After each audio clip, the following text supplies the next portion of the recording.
ہندوستان کا آئین بنانے میں اہم کردار ادا کرنے والی خواتین، واحد مسلم خاتون نے بھی ناقابل فراموش کردار نبھایا۔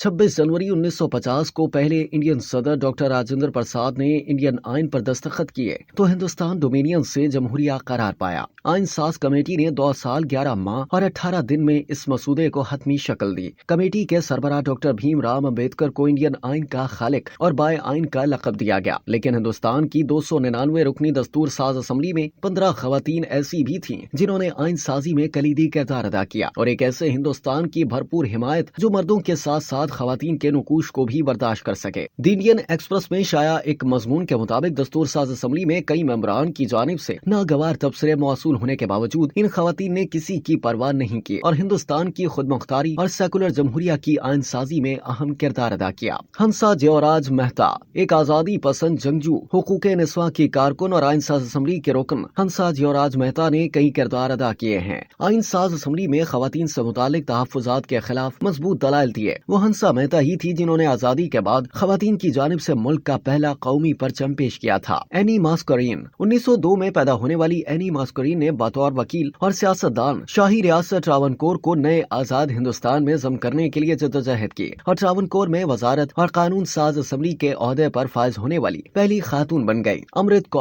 کور پیدائشی طور پر ایک شہزادی لیکن جذبے کے لحاظ سے ایک زبردست کارکن تھی۔ جدوجہد آزادی کے دوران اہم کردار ادا کیا۔ انہوں نے یونیورسل بالغ حق رائے دہی کا مطالبہ کیا اور خواتین سے متعلق تحفظات کے خلاف آواز بلند کی۔ امرت کور کا خیال تھا کہ حقیقی مساوات تب ہی حاصل ہوگی جب خواتین مخصوص نشستوں کی بجائے عام انتخابات میں منتخب ہو کر پارلیمنٹ پہنچے۔ انہوں نے ہندوستان چھوڑو تحریک کے بعد جیل بھی کاٹی تھی۔ امرت کور نے پہلی خاتون وزیر صحت کے طور پر بھی خدمات انجام دی اور all India institute of medical sciences یعنی ایمز جیسے مشہور اداروں کی بنیاد رکھی۔ امو سوامی ناتھن، اونچی ذات کے خاندان میں پیدا ہونے کے باوجود امو سوامی ناتھن نے ہندوستان میں ذات پات کی بنیاد پر امتیاز کو مٹانے کے لیے جدوجہد کی۔ دستور ساز اسمبلی میں بالغ حق رائے دہی اور اچھوت کے خاتمے سے متعلق کی آرٹیکل کو ہٹانے کی حمایت کی، ساتھ ہی مختلف ہندو کوڈ بلز کا دفاع کیا جو ہندو مذہبی قوانین میں اصلاحات پر زور دیتے ہیں۔ درگا بائی دیشمکھ، 1909 میں آندھرا پردیش میں پیدا ہونے والی درگا بائی دیشمکھ نے بچپن سے ہی عورتوں کے ساتھ ظالمانہ رسم و رواج اور ناروا سلوک کو دیکھا۔ سالٹ ستیا گر کے دوران جیل جانے کے بعد درگا بائی نے مشاہدہ کیا کہ کئی خواتین کو ایسے جرائم کے لیے قید کیا گیا تھا جو انہوں نے نہیں کیے تھے۔ اس کے بعد درگا نے وکیل بننے کا فیصلہ کیا۔ درگا نے آئین ساز اسمبلی میں عدالتی معاملات پر بھرپور موقف پیش کیا۔ وزراء کی کونسل میں نشست رکھنے کے لیے عمر کو 35 سے کم کر کے 30 سال کرنے کا مطالبہ کیا۔